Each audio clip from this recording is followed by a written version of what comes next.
Full circle to me means a return to your essence, to the things that matter and make your story unique. We balance work, family, self-care, and so many other areas we're passionate about. Staying true to your vision and centered is vital. We play many roles during the day. Coming full circle means returning to what makes you so uniquely you. I am thrilled to launch this new video series and share inspiring thoughts with the pros I rely on to keep me centered. I am Anna Cheryl. Join me on this journey. Hi everyone, I'm here with my good friend Katy Stoka. Katy and I have known each other for over 15 years. She inspires me, motivates me, she supports me. She's just an amazing woman. And yeah, I'm just happy to have her here with me today. But I wanted to share her story. Katy was in real estate for several years, very successful, and she one day had an idea and decided to act on it. Thank you. So we're going to cry in the first 30 seconds of the interview. That's always a great way to start. And you were one of the first people that I told about my invention because I had this idea, but I wanted to keep it a secret. Just like all, I think a lot of inventions need to be kind of kept under wraps. Absolutely. For energy reasons and also just for business reasons. And so I remember the day when we sat down and I told you about it. I said, I'm leaving real estate, which is the scariest thing. It was such an amazing career. I loved it. I mean, obviously we became close through it and just so many wonderful things about that career, but I had been doing it for a decade and then I had this idea. And it was because of real estate that I had my idea. And I call it my shower story. I love it. One day I was in the shower and I was getting ready for one of these events that we have in real estate. The fun thing about Miami Beach real estate is we get to dress up and we get to do hair and makeup, and sometimes you don't feel like it, but sometimes you do. And so I had two small children at the time. My boys are now both in middle school. And I was in the shower getting ready and I said, do I have time to wash my hair and glue on my lashes? And then I thought about lashes for a second because I love false lashes. They beautify everyone's eyes. So she has them on right now. Nice and good. She's fabulous. Thank you. And I thought to myself, why do I have to glue on lashes? Why can't they just be easier, like a watch or a ring, kind of like an accessory, something that you can pop on and off? And I thought about it right then and there. I said, you know what, this should be more technologically advanced. Yeah. So that night I glued on my lashes, and then on Monday morning I started the research. And I discovered that indeed no one had thought of this. And so I called my sister and I said, I have an idea. It's non-glue lashes, they're magnetic. And she's like, how would that work? And I said, one would go below and one would go above your natural lash, and they sandwich your natural lashes. And she said, great idea. I mean, so many women have great ideas, or men as well, obviously. Everyone has great ideas, but to execute it, to leave, a successful business and to take that idea. How long did it take? Like, how was the process? Because I remember you started like 5 years ago, right? I started 5 years ago, and so I started doing research, and then I realized that I was onto something.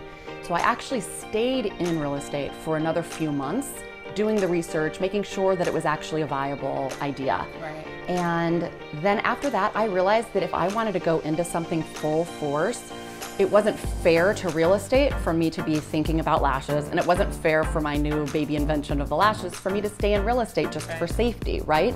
So I had been in the career for many years. I saved up and I said, I'm going to do this. I can always, I didn't even think I can always fall back, but indeed you can always fall back on something. I didn't have that mindset. I said, I'm leaving, I'm going, I'm taking this leap. And then I thought, because I'm such a hard worker, that I could self-fund the company and it would take me 6 weeks to invent the lashes. I was like, how hard could this be? It's just, synthetic fiber and some magnetic materials, and I'll get an engineer and some chemists together. Well, a year and a half later and 4 rounds of financing, I launched the product. Yeah, so it's kind of like construction on a house. It's always going to be a little bit more expensive and take a little bit more time, but at the end, it is worth it. For sure, for sure. And real estate, I mean, it definitely teaches you so much in investments, it business. In business, yeah. Yes, so yes, and then every experience brings us to the next, gets us ready for the next regardless. Absolutely, so. And as you know, directly because of real estate, and this is going on exactly what you just said, every experience, two of my first investors were people that I had worked with in real estate. Yay. So it just was, because they saw it, they said, okay, They both happened to be men, and they didn't really understand eyelashes, and I told them to go ask their wives or their girlfriends or their sisters and get back to me, and then within 24 hours they're like, we're investing. So, and then they realized also how hard of a worker that I was. They said, okay, well, they knew you. They knew your experience. They had experience with you. Yeah. Yeah. So it's all about the work. I think that work always is the, you can't really control talent in a lot of ways, and you can't really control luck in a lot of ways, but you can control how hard you work. Yeah. And then 1-2 Cosmetics went from just being a lash company to you've expanded it, you've done more with it. How did you do that? Yeah. So I was thinking about when I was thinking about the different names, I said, okay, maybe I was just thinking about the lashes, and I said, no, you know what?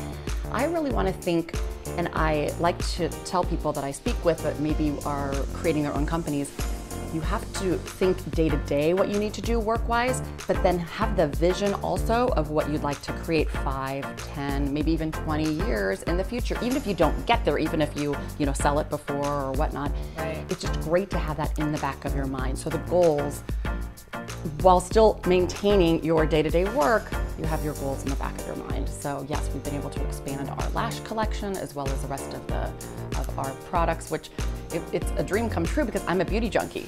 So I get to sample all the stuff. So it's like Christmas. Every single time this stuff comes, I'm like, how has it changed, like from your first, product to now? Like, how different is it? Yes, I was listening to a podcast and they said if you're not embarrassed by the first version of your product, then you've gone out too late. I am full throttle embarrassed of the first version of my product. I still have them. I literally have a drawer in my closet of all of the iterations of them just to see how they've grown from the lashes themselves, but also just the packaging, and we created an applicator, and there's all of these things, but it makes you feel better that you actually should be sometimes embarrassed about something because you're just like, you gotta get it out the door. You gotta start the marketing, you gotta start getting your fans. And I think something that would just be fun to share with everyone is, what motivates and inspires you? I see inspiration every single day. I really have made it a conscious effort to attempt to slow down my brain. They call it the monkey mind every morning because, the slower that your mind moves, the quicker that everything else really can go. Well, it's clear. And it's just clear. Yeah. And so when you're rushing through everything, like I was jokingly say, I was just like in a hurry for 38 years. Yeah. And then once you actually teach yourself to slow down, and being slow is not being lazy. It's slowing your mind so that you can, as you said, take action and do things right. And see things. It's just like if you have blinders on and you're just sitting here on your cell phone, you're on your blinders, how are you going to see all of this? And then there's this that inspires you and this. And I'm not saying to daydream all day long, but you've got to take in and get inspiration from all around you. And then also I surround myself intentionally with people like you who inspire me. Truly. Yeah, no, that's important.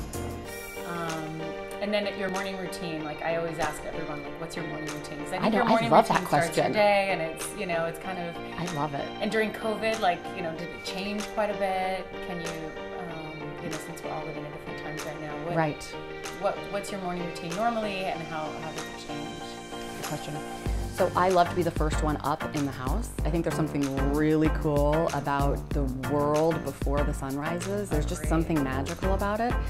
And so I do think, this morning routine has basically evolved over the years, but I start with some breathing exercises. Breath is so important, and I'm learning more and more about breath being important.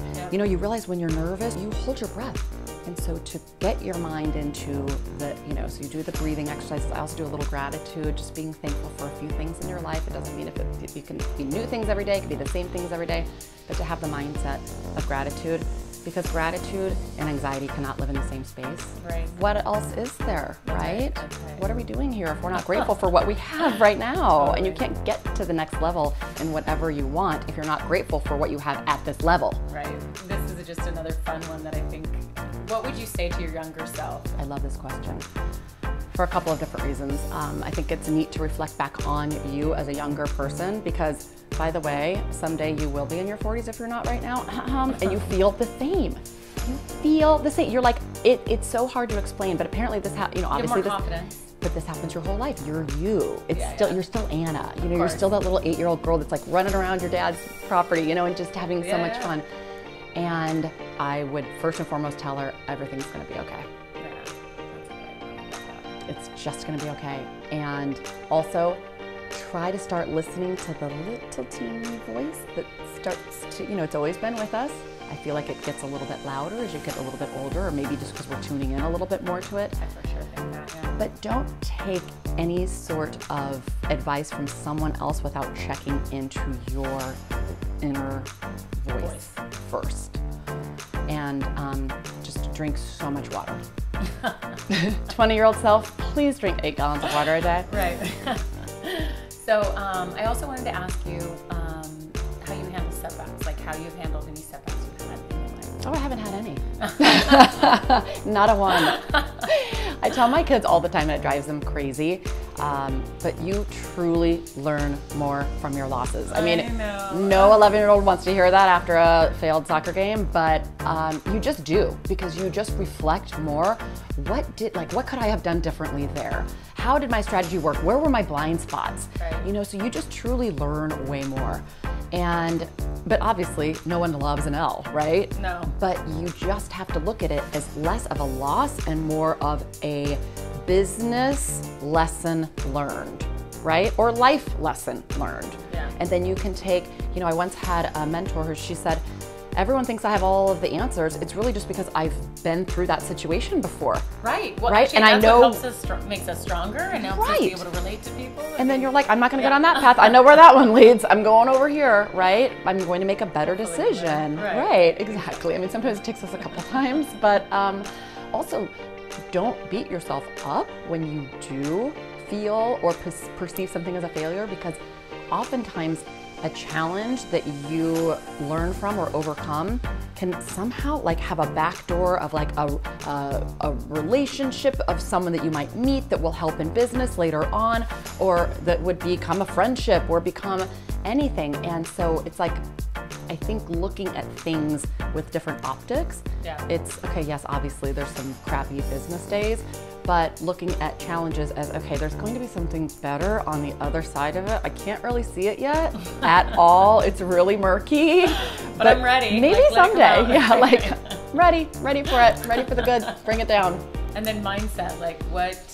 Right, I mean, just that's really it, right? Yeah. And I think that mindset for me is the number one piece of wisdom, for lack of a better word, to share, because it was such a challenge for me. Because what happens oftentimes if you are a, you know, ambitious person, you have high standards for yourself, if your mindset isn't straight, that ambition can turn to saying really not nice things to yourself. Negative, yeah. Super negative, super, how could you have done that, da da da da. I also think that whatever, you know, garbage in, garbage out. So I stopped listening to like the alarmist, you know, news or whatever it is, and I truly am such a podcast listener. I just like to absorb great business leaders, great, you know, motivators, just people that I want, you know, because they say surround yourself with people that inspire you, right? Just like we were talking about earlier.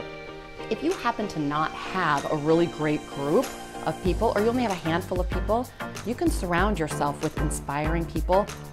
They don't have to know you. It doesn't have to be a best friend. It can be literally a podcast on someone that is motivating, inspiring. You are sitting here listening to things on how to, you know, manage your mindset, how to have, you know, how to think about strategy, negotiation, you know, stories about how people overcame hardships. Or are you going to listen to like just the daily death toll from something, you know what I mean? It's like, hello, you have a choice. We have a choice, thank God. We have the choice. Be informed, but just for a few minutes. The rest of the day, feed yourself with. Yeah, and I think it's, I mean, for me, it's important not to start the day that way, and to start the day positively with the gratitude and just kind of my goals and what's, you know, inspires me and keeps me happy. And then if I need a little bit of information later in the day, I think it's okay to grab one. You can get it anywhere.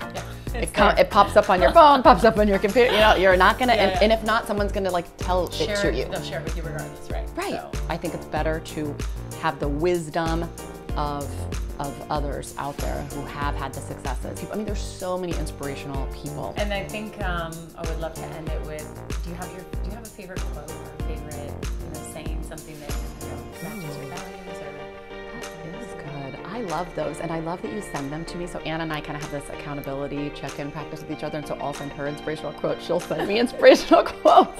It sounds silly coming out of my mouth, but it's so wonderful to have it. So I put in calendar entries in my phone. So obviously, you have appointments, this and that, things come up. And so I like to kind of plant them into my calendar. And so one of them that I got yesterday was, everything you want is out there waiting for you.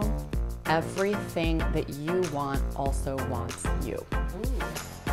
So anything that you want, it's planted in your heart, there's a way to get it. For sure.